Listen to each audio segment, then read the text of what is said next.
Hello বন্ধুরা, নতুন একটি এপিসোডে আপনাদের সকলকে স্বাগতম জানাই। আজকে চলে আসলাম আবার একটি নতুন এপিসোড নিয়ে। আজকের এপিসোডটার নাম জমিদার বাড়ির রহস্য। গল্প পাঠে আমি অঙ্কুশ, পোস্টার ডিজাইন করেছেন পলাশ ভট্টাচার্য এবং সাউন্ড এডিটিং করেছেন অরিন্দম ব্যানার্জি। যে সকল বন্ধুরা প্রতিনিয়ত ভয়ানক ভয়ানক ভূতের গল্প শুনে নিজেকে ভয় লাগাতে অনেক বেশি ভালোবাসেন, সেই সকল বন্ধুদের বলছি, যারা এখনও পর্যন্ত আমাদের চ্যানেলটি সাবস্ক্রাইব করেননি তারা এখনই আমাদের চ্যানেলটি সাবস্ক্রাইব করে রাখুন, কারণ আমরা প্রতিনিয়ত ভয়ানক ভয়ানক ভূতের গল্প আপলোড করে থাকি, আর সেই গল্প সবার প্রথমে আপনার কাছে পৌঁছে যাবে। তো চলুন বেশি কথা না বাড়িয়ে গল্পটি শুনি। সে অনেক দিন আগেকার কথা। তখন যোগাযোগ ব্যবস্থা এখনকার মতো এতটা ভালো ছিল না, বিশেষ করে গ্রামের দিকে। সরকারি ডাক বিভাগে আমার কাজ ছিল, মানে বাড়িতে বাড়িতে চিঠি পৌঁছে দেওয়া কাজ। এখনকার পিয়ন আর কি। তখন রানার বলতো, ভোর রাতে চিঠির বোঝা কাঁধে নিয়ে বেরিয়ে পড়তে হতো, হাতে লণ্ঠন, পিঠে চিঠি আর টাকার বোঝা নিয়ে। এই যেমন কবিতায় তোমরা পড়েছ। সেদিন একটি গ্রামে চিঠি দিতে গিয়ে আর ফিরতে পারলাম না। প্রচণ্ড ঝড় ও জল শুরু হয়ে গেল। ভাঙা জমিদার বাড়ির পাশ দিয়ে আসছিলাম। এটি জমিদার রাজনারায়ণ রায় চৌধুরীর রাজবাড়ি। একসময় খুব জাঁকজমকপূর্ণ ছিল। ভাইজি নাচত এবং মদের ফোয়ারা বসত। গ্রামের লোকের কাছেই শুনেছি, কিন্তু এখন আর সেসব নেই। তাছাড়া এদের বংশধরেরা এখন সবাই কলকাতায় চলে গেছে। এখানে তেমন কেউ থাকে না। রামু কাকাই সব দেখাশোনা করে। সেদিন তো বৃষ্টির মধ্যে রামু কাকা আমাকে ডেকে বলল, আজ রাতটা এখানেই থেকে যাও। এর আগে কখনো রামু কাকা আমার সাথে ডেকে কথা বলেনি। আজ যেন কতটা আন্তরিকতার বেড়ে গেছে। আসলে ঝড় বৃষ্টি হচ্ছে তো তাই হয়তো, কিন্তু রামু কাকাকে কেমন যেন লাগছে। চোখ মুখ লাল, ফোলা ফোলা। কি জানি বৃষ্টির মধ্যে আবার ওইসব খেয়েছে নাকি তা হয়তো বলতে পারছি না। হয়তো খেতেও পারে, অথবা বৃষ্টিতে অসময়ে ঘুমিয়ে পড়েছিল মনে হয়, তাও হতে পারে। এরা সবাই আমাকে রানার বাবু বলেই ডাকে। খুব ভালোই বাসে। সবাই তো অপেক্ষা করে থাকে আমার আসার। আমি যে ওদের প্রিয়জনের খবর নিয়ে আসি, তাই ওরা আমার আসার অপেক্ষায় বসে থাকে। তাই রামু কাকার কথায় থেকে গেলাম। অবশ্য না থেকে কিছু করারও ছিল না। যা বৃষ্টি, কিছুতেই ফেরা যেত না। অল্প কিছু চিঠি দেওয়া বাকি ছিল, কাল দিয়েই বেরিয়ে যাব। বিশাল বড় জমিদার বাড়ির অন্দরমহলে আজ প্রথম পা দিলাম। পুরনো দিনের ঐতিহ্য বহন করে আজও সে দাঁড়িয়ে আছে, যেন আগের মতো জৌলুস নেই। এর আগে কখনোই এই বাড়িতে আন্দরে ঢোকার সৌভাগ্য হয়নি। আজ যখন ঢুকেছি তখন ভালো করেই দেখব। রামু কাকা খাওয়া দাওয়ার পর এই ঘরটা খুলে দিয়েছে। বৃষ্টিতে এত খাবারের আয়োজন করলো কিভাবে? বেশ ভালোই পদ করেছে। বলছিল একা মানুষ, সকালে রান্না করে রেখেছে, তাই কেমন একটা উদ্ভট গন্ধ আসছে। মাছগুলো মনে হয় ভালো করে ভাজেনি, কাঁচা কাঁচা ছিল। খাওয়ার সময় গা গুলোচ্ছিল, তাও কিছু বলিনি। রামু কাকা যত্ন করেই দিয়েছে আমাকে, তাই খেয়েই নিলাম। এই ঘরে ঢুকে আসবাবপত্র, দেওয়ালে ঝোলানো ছবি সব কিছু দেখে নিজেকে বেশ জমিদার জমিদার মনে হচ্ছে আমার। হঠাৎ মনে হলো আমি যেন একা নয়, এই ঘরে আরও যেন কেউ আছে। বহুদিন ব্যবহার না করে ঘরের লাইটগুলো নষ্ট হয়ে গেছে। টিম টিম করে একটি লাইট জ্বলছে, তাও কতক্ষণ জ্বলবে তা কে জানে। বাইরে প্রচণ্ড ঝড় বৃষ্টি হচ্ছে, আবার বিদ্যুৎ চমকাচ্ছে। কারেন্টও নেই। কারেন্টও না চলে যায়। দূরে কোথাও যেন অনেক মানুষের হাসি তামাশার আওয়াজ ভেসে আসছে।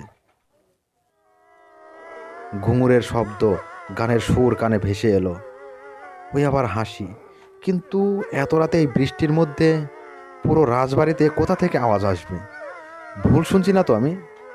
দূর, আমার মাথাটা একেবারে গেছে। একটু ঘুমিয়ে নিতে হবে।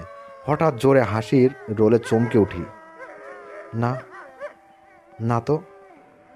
ওই তো আবার হলো। এসব কি হচ্ছে আমার সাথে? না, এবার ঘুমিয়ে পড়তে হবে। শরীর খুব ক্লান্ত, তাই হয়তো ভুলভাল শুনছি। চলে এলাম নিজের ঘরে। বিছানায় শুতে যাব, আবার সেই হাসি। এবার সামনে দেখতে পেলাম নুপুর পায়ে বাইজির সাজে এক অপরূপ সুন্দরী মেয়ে এগিয়ে আসছে আমার দিকে। মিটিমিটি করে হাসছে আর ইশারা করে আমাকে ডাকছে। আমি কি স্বপ্ন দেখছি? না, ওই তো সামনে দাঁড়িয়ে আছে, ডাকছে তো আমাকে। এই সুন্দর রাতে এমন সুন্দরী বাইজি দেখে নিজেকে বেশ জমিদার জমিদার মনে হচ্ছে আমাকে। আচ্ছা দেখি কি বলে মেয়েটি। পিছন ফিরে দাঁড়িয়ে আছে, কি অপরূপ দাঁড়ানোর ভঙ্গি, যেন পটে আঁকা ছবি। তো রাতে এই পোড়া বাড়িতে এই অপরূপ সুন্দরী মেয়ে এলো কোথা থেকে? একে কি আমি আগে কোথাও দেখেছি? খুব চেনা লাগছে। হঠাৎ বিকট আওয়াজ করে মেঘ গর্জন করে উঠল। বিদ্যুতের আলো এসে পড়ল সেই রূপবতীর শরীরে। মনে যেন ঝিলিক দিয়ে উঠল। মনে হলো একে তো আমি চিনি, কতদিনের পরিচিত, কিন্তু কোথায় দেখেছি মনে করতে পারলাম না। আর এই বাড়িতে তো রামু কাকা একাই থাকে, তবে এই মেয়েটি কোথা থেকে এলো? সেই অপরূপ সুন্দরীর ইশারায় মন্ত্রমুগ্ধের মতো তার পিছু পিছু চলেছি আমি। সে আমাকে পথ দেখিয়ে নিয়ে চলেছে, আমিও বিনা বাক্যে তার পিছনে পিছনে চলেছি। কিছু বলার শক্তি নেই আমার, যেন আমি কাঠের পুতুল, সমস্ত শরীরে কোনো শক্তি নেই। আমি কি স্বপ্ন দেখছি? না, ও তো সামনেই দাঁড়িয়ে আছে, হাতের ইশারায় আমাকে ডাকছে। কিন্তু এখানে যতদূর জানি কেউ থাকে না। তবে এই মেয়েটি কোথা থেকে এলো? একটা বিশাল হল ঘরের সামনে এসে মেয়েটি দাঁড়িয়ে পড়ল। এটা মনে হয় জমিদারের নাচ ঘর ছিল। এখানে বাইজি নাচ আর মদের ফোয়ারা বসতো। ওই তো পিয়ারি বাই নাচছে। জমিদার রাজনারায়ণ বসে আছেন তাকিয়ায় হেলান দিয়ে। আচ্ছা, ওই তাকিয়ায় কি আমি বসে আছি? আমি যেন সব দেখতে পাচ্ছি। এই তো পিয়ারি আমার হাতে তুলে দিচ্ছে সুরার গ্লাস, মদের ফোয়ারার মতো টাকা উঠছে। হঠাৎ নাচতে নাচতে পিয়ারি ছুরি বসিয়ে দেয় জমিদারের বুকে। ছটফট করতে থাকে জমিদার, আর সবাই চারিদিক দিয়ে ঘিরে ধরে পিয়ারিকে, ধরে ফেলে।